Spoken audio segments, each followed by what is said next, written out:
السلام علیکم ورحمۃ اللہ وبرکاتہ۔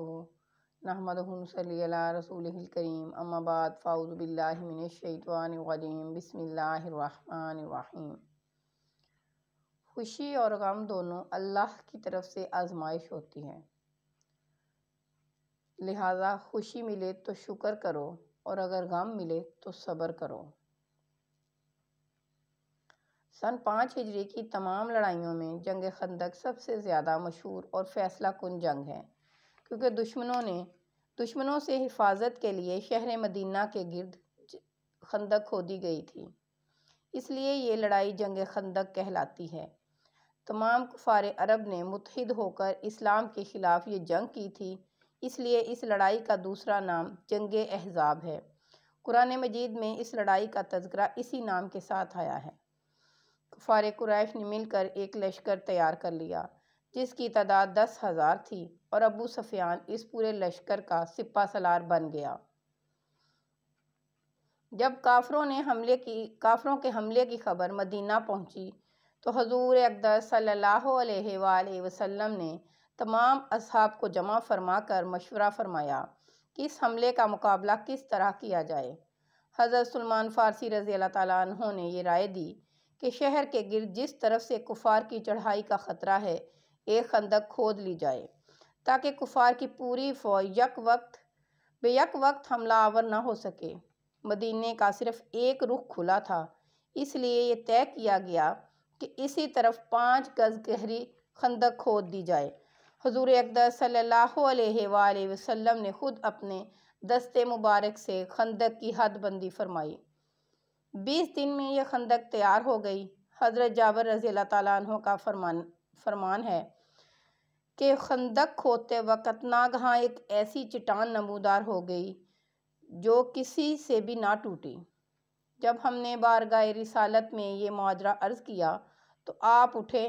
3 دن کا فاقہ تھا۔ آپ نے اپنے دستے مبارک سے چٹان کو توڑا تو چٹان ریت کے بربرے ٹیلے کی طرح بکھر گئی۔ ایک روایت میں ہے کہ آپ نے اس چٹان پر 3 بار ضرب لگائی، ہر ضرب میں اس میں سے ایک روشنی نمودار ہوتی۔ اس روشنی میں آپ صلی اللہ علیہ وآلہ وسلم نے شام، ایران اور یمن، ان تینوں ملکوں کے فتح ہونے کی بشارت صحابہ اکرام کو سنا دی۔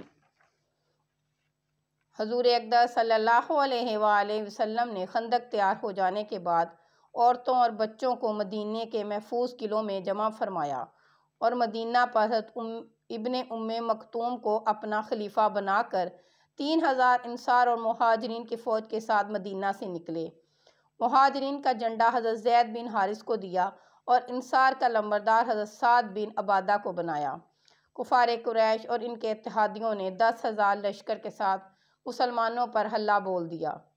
کفار کا لشکر جب آگے بڑھا تو سامنے خندق کو دیکھ کر ٹھہر گیا اور شہر مدینہ کا محاصرہ کر لیا، اور تقریباً 1 مہینے تک کفار شہر مدینہ کے گرد گھیرا ڈالے ہوئے پڑے رہے، اور یہ محاصرہ اس سختی کے ساتھ قائم رہا کہ حضور صلی اللہ علیہ وآلہ وسلم اور صحابہ کئی فاقے گزر گئے، لیکن اسلام کے سچے جانصار مہاجرین و انصار نے جب لشکر کفار کی طوفانی یلغار کو دیکھا تو اس طرح سینہ سپر ہو کر ڈٹ گئے۔ قرآن میں ارشاد ربانی ہے کہ وَلَمَّا رَأَى الْمُؤْمِنُونَ الْأَحْزَابَ قَالُوا هَذَا مَا وَعَدَنَا اللَّهُ وَرَسُولُهُ صَدَقَ اللَّهُ وَرَسُولُهُ وَمَا زَادَهُمْ إِلَّا إِيمَانًا وَتَسْلِيمًا۔ اور جب مسلمانوں نے قبائل کفار کے لشکر کو دیکھا تو بول اٹھے کہ یہ تو وہی منظر ہے جس کا اللہ اور اس کے رسول نے ہم سے وعدہ کیا تھا، اور اللہ اور اس کا رسول دونوں سچے ہیں، اور اس نے ان کے ایمان اور اطاعت کو اور زیادہ بڑھا دیا۔ اسی طرح حضرت علی کا فرمان عالی شان ہے، جب تمہیں لگے کہ تمہارا کوئی نہیں ہے تو آسمان کی طرف دیکھنا، وہاں جو ہے وہ ہمیشہ سے تمہارا ہے اور ہمیشہ ہی تمہارا رہے گا۔ وآخر دعوانا ان الحمد للہ رب العالمین۔ اللہ نگہبان۔